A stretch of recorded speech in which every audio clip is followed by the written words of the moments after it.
بسم اللہ الرحمن الرحیم. Welcome to APSACS online support programme.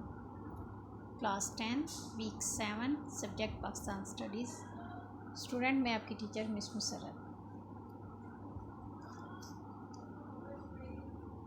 ہمارے آج کے ٹاپکس ہیں Pakistan relation with Iran and Afghanistan, Genesis and development of Kashmir issue, Pakistan relation with OIC countries, Pakistan کے ہمسایہ ممالک ایران اور افغانستان کے ساتھ تعلقات، مسئلہ کشمیر کا آغاز اور ارتقاء، اینڈ پاکستان کے OIC ممالک کے ساتھ تعلقات. سب سے پہلے میں آپ کو آج کے ان ٹاپکس کے بارے میں تدریسی مقاصد بتاتی ہوں. ان ٹاپکس کو پڑھنے کے بعد طلبہ اس قابل ہو جائیں گے کہ وہ پاکستان کے ہمسایہ ممالک کے ساتھ تعلقات کے بارے میں بخوبی جائزہ لے سکیں، مسئلہ کشمیر کے آغاز اور ارتقاء کو سمجھ سکیں، نیز پاکستان کے اسلامی ممالک کی تنظیم کے رکن ممالک کے ساتھ پاکستان کے تعلقات کے بارے میں بحث کر سکیں. ہمارا فرسٹ ٹاپک ہے پاکستان ایران تعلقات. قیام پاکستان کے بعد ایران واحد ملک تھا جس نے سب سے پہلے پاکستان کو ایک آزاد ملک کی حیثیت سے تسلیم کیا. 1949 میں پاکستان کے وزیر اعظم لیاقت علی خان نے ایران کا دورہ کیا اور 1950 میں شاہ ایران نے پاکستان کا دورہ کیا. اس طرح دونوں ممالک کے درمیان تجارتی، ثقافتی اور دفاع کے شعبے میں تعاون پر دستخط ہوئے.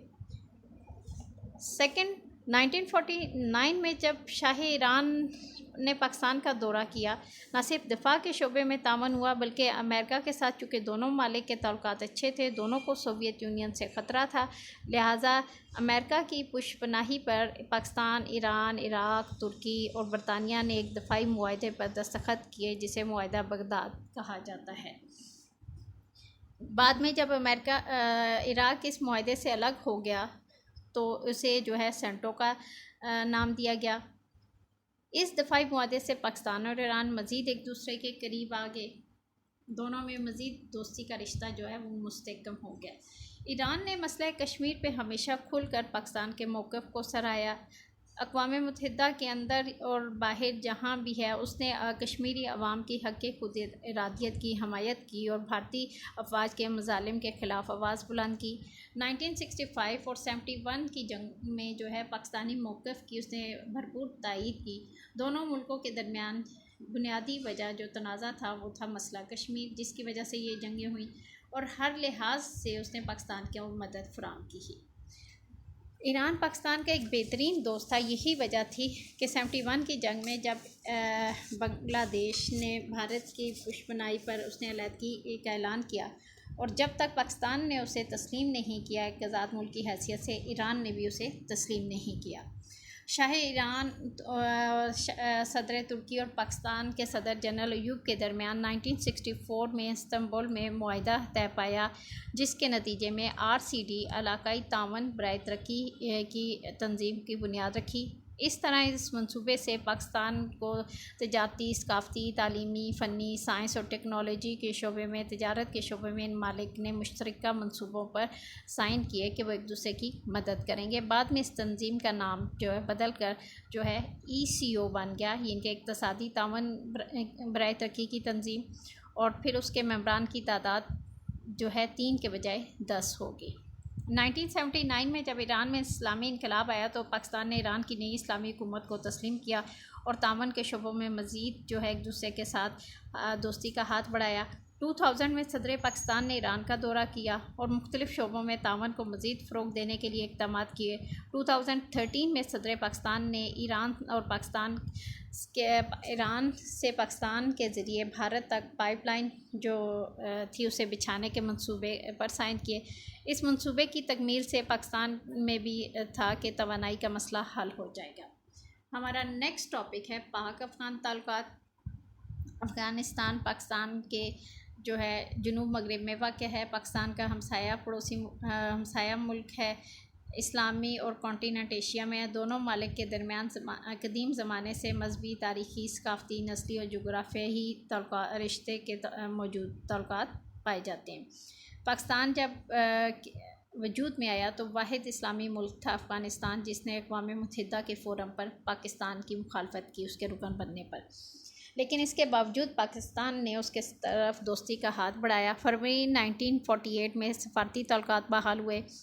پاکستان اور افغانستان کے درمیان بارڈر کے مسئلے کا جو تعین تھا وہی بارڈر حد بندی قرار پائی، جو کہ برطانوی ہند اور افغانستان کے درمیان 1893 میں جو بارڈر کی لائن مقرر کی گئی تھی، اسی ڈیورنڈ لائن کو بین الاقوامی سرحد مانا گیا، اور جس کی لمبائی 2250 کلومیٹر ہے۔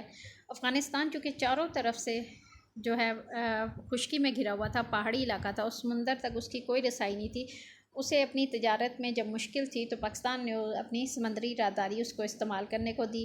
کراچی کی بندرگاہ سے وہ اپنا سامان تجارت لاتا اور لے جاتا ہے۔ اس طرح پاکستان نے ہمیشہ افغانستان میں حالات کو بہتر کرنے کے لیے اپنا اہم کردار ادا کیا، اور افغانستان نے جو ہے ہمیشہ دوسرے ممالک کے کہنے میں آ کر کبھی سوویت یونین، کبھی امریکہ کی پشپنائی پر پاکستان کے لیے بہت ساری مشکلات کریٹ کی۔ ہمارا نیکسٹ جو ٹاپک ہے وہ ہے کشمیر ایشو۔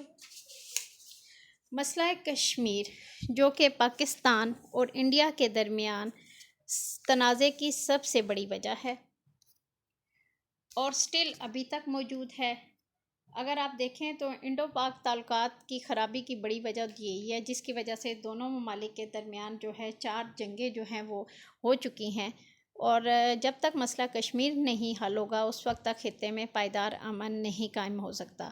راجہ ہری سنگھ نے کشمیریوں کی مرضی کے خلاف کشمیر کا احتلال انڈیا کے ساتھ کر دیا، اور بھارتی فوج نے اپنا تسلط قائم کر لیا، جس پر کشمیریوں نے علم جہاد بلند کیا اور وادی کے تقریباً 1/3 حصے کو بھارتی فوج سے آزاد کروا لیا، جو آزاد کشمیر کے نام سے جانا جاتا ہے۔ جب قائد اعظم نے پاکستانی فوج کے کمانڈر ان چیف جنرل آرکنیک کو کشمیریوں کی مدد کے لیے فوج روانہ کرنے کو کہا تو اس نے بات نہ مانی، لیکن اس کے باوجود پاکستانی فوج کشمیری بھائیوں کی مدد کے لیے، اور ہمارے قبائلی علاقے کے لوگ پہلے ہی سے پہنچ چکے تھے، جن کی مدد سے انہوں نے کافی علاقہ جو ہے وہ آزاد کروا چکے تھے۔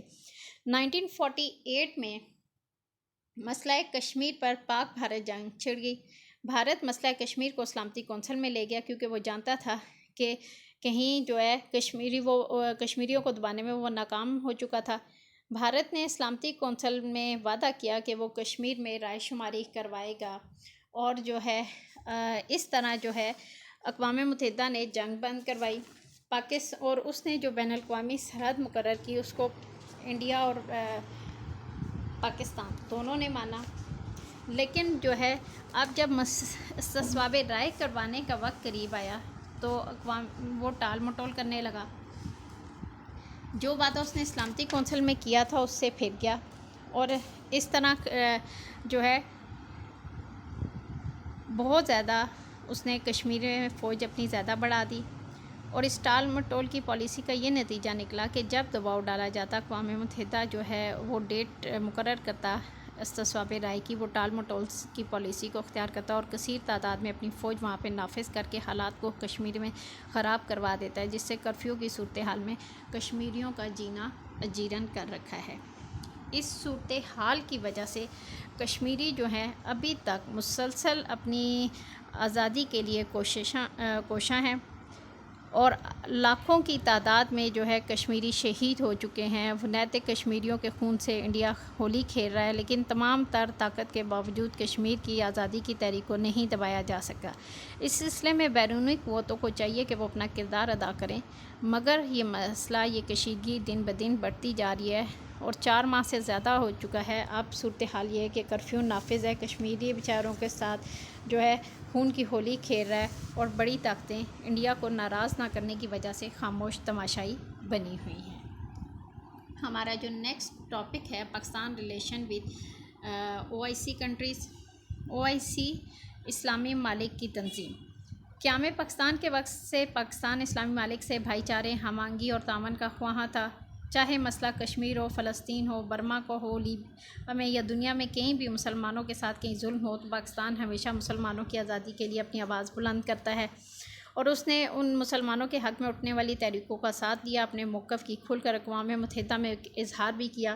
1969 میں جب مسجد اقصیٰ میں آگ لگانے کے واقعے کے بعد دنیا بھر کے مسلم ممالک کے نمائندے مراکش کے شہر رباط میں اکٹھے ہوئے، پاکستان نے وہاں پہ اسلامی ممالک کے اسلامی کانفرنس کے نام سے ایک مستقل ادارے کی تجویز پیش کی، جس کی تمام اسلامی ممالک نے حمایت کی، اور یوں اسلامی کانفرنس کی تنظیم کا قیام عمل میں آیا۔ اس کا صدر دفتر جدہ میں ہے۔ اسلامی کانفرنس کا منشور ترتیب دینے میں پاکستان نے بڑا اہم کردار ادا کیا۔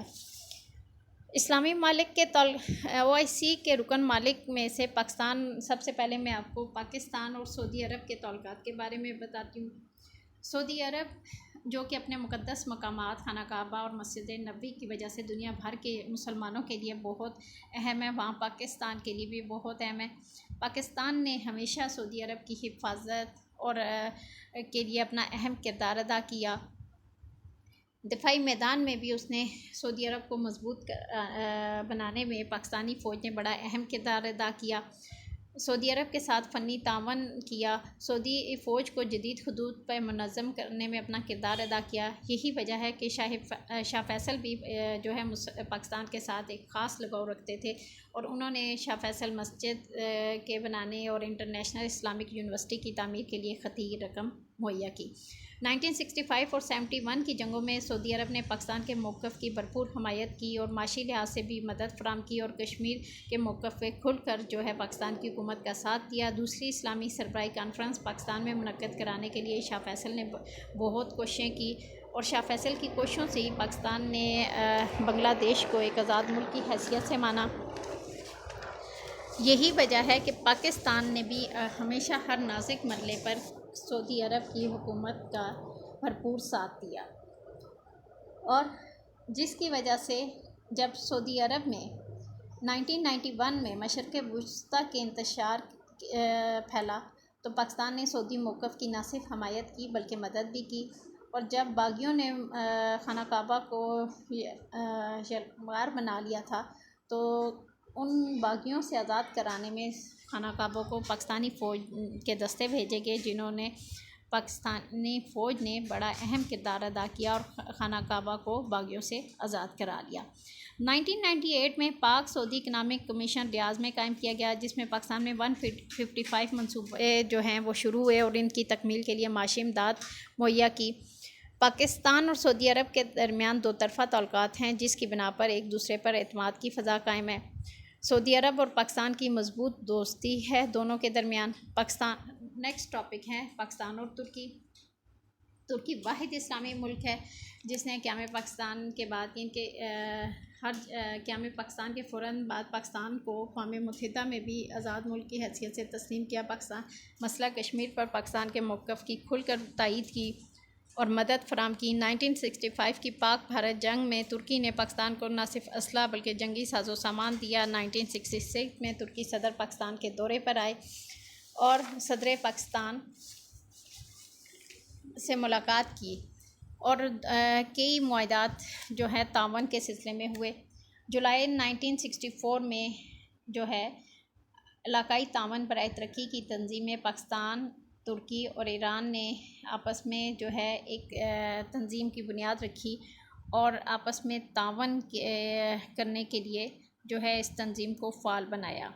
پھر 1985 میں درمیان میں جو ہے یہ تنظیم کچھ عرصے کے لیے، جب ایران میں انقلاب آیا تو کچھ عرصے کے لیے یہ غیر فعال ہو گئی تھی۔ 1985 میں اس تنظیم کو دوبارہ فعال کیا اور اس کا نام اقتصادی تعاون برائے ترقی کی تنظیم یعنی کہ ECO رکھا گیا۔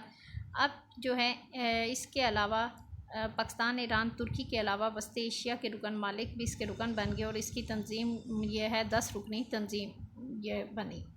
اس تنظیم کے تحت پاکستان اور ترکی کے درمیان معاشی تعاون جاری ہے۔ ترکی اور پاکستان کی تعمیراتی کمپنیاں باہم ترقیاتی منصوبے ترتیب دے رہی ہیں۔ دونوں ممالک کے درمیان فوجی روابط قائم ہیں اور اعلیٰ حکام بھی آپس میں ایک دوسرے ملک کا دورہ کرتے رہتے ہیں۔ 2002 میں اسلام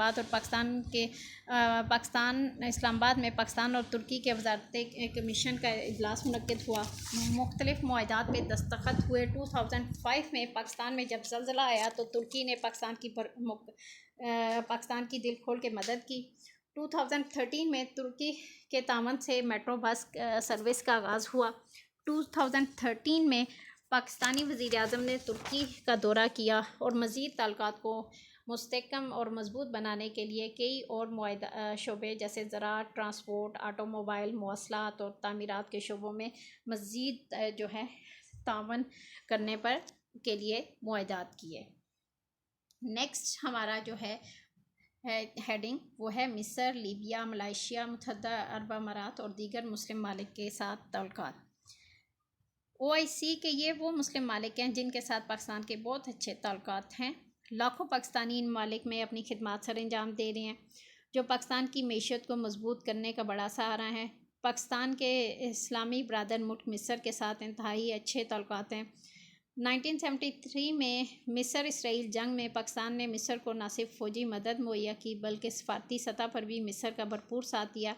پاکستان نے مصر کو اسلامی ممالک کی رکنیت کی تنظیم دلانے میں اہم کردار ادا کیا۔ اسی طرح لیبیا کے ساتھ بھی پاکستان کے بڑے اچھے مراسم ہیں اور لیبیا کی آزادی میں بھی پاکستان نے اہم کردار ادا کیا۔ 1971 کی پاک بھارت جنگ میں لیبیا نے نہ صرف پاکستان کی سفارتی حمایت کی بلکہ فوجی اور معاشی لحاظ سے مدد کی۔ پاکستان کے اسلامی ملک ملائیشیا کے ساتھ بہت اچھے تعلقات ہیں۔ تجارتی اور ثقافتی لحاظ سے ملائیشیا دنیا بھر میں ایک اہم مقام حیثیت رکھتا ہے۔ پاکستان اور ملائیشیا کے درمیان سائنس اور ٹیکنالوجی اور دیگر شعبوں میں جو ہے تعاون جاری ہے۔ اسی طرح متحدہ عرب امارات کے ساتھ بھی پاکستان کے بہت اچھے تعلقات ہیں اور پاکستانی متحدہ عرب امارات کے مختلف شعبوں میں جو ہے اپنی خدمات سر انجام دے رہے ہیں۔ انڈونیشیا، اردن، عراق، سوڈان اور دیگر اسلامی ممالک کے ساتھ بھی پاکستان کے تعلقات بہت زیادہ خوشگوار ہیں اور مختلف شعبوں میں یہ ممالک آپس میں ایک دوسرے کے ساتھ ایک دوسرے کو ترقی دینے میں اپنا کردار ادا کر رہے ہیں۔ اسٹوڈنٹس، یہ تو تھے ہمارے آج کے ٹاپک۔ اب میں آپ کو اس سے ریلیٹڈ جو آپ کا ہوم ٹاسک ہے اس کے بارے میں بتاتی ہوں۔ آپ اپنی ایکسرسائز کے پیج نمبر 60 پہ دیکھیں تو شارٹ کوسچن نمبر 4، 7، 8، 9 جو ہیں یہ آپ کے ان ٹاپک سے ریلیٹڈ ہیں جو آپ نے لوز شیٹس پہ کرنے ہیں اور ان کو یاد بھی کرنا ہے۔ اسی طرح لانگ کوسچن نمبر 4 سے لے کر 9 تک جو آپ کی بک کے پیج نمبر 61 پہ ہیں وہ آپ نے اسٹوڈنٹس ان میں سے امپورٹنٹ پوائنٹس کو ہائی لائٹ کریں بک پہ، ان کو یاد کریں اور یہ لانگ کوسچن آپ نے شارٹ اینڈ لانگ دونوں آپ نے یاد بھی کرنے ہیں۔ اپنا خیال رکھیے گا۔ آئی ہوپ اگر آپ کو کوئی ایشو ہوا تو آپ جو ہے مجھ سے پوچھ سکتے ہیں۔ Thank you. اللہ حافظ۔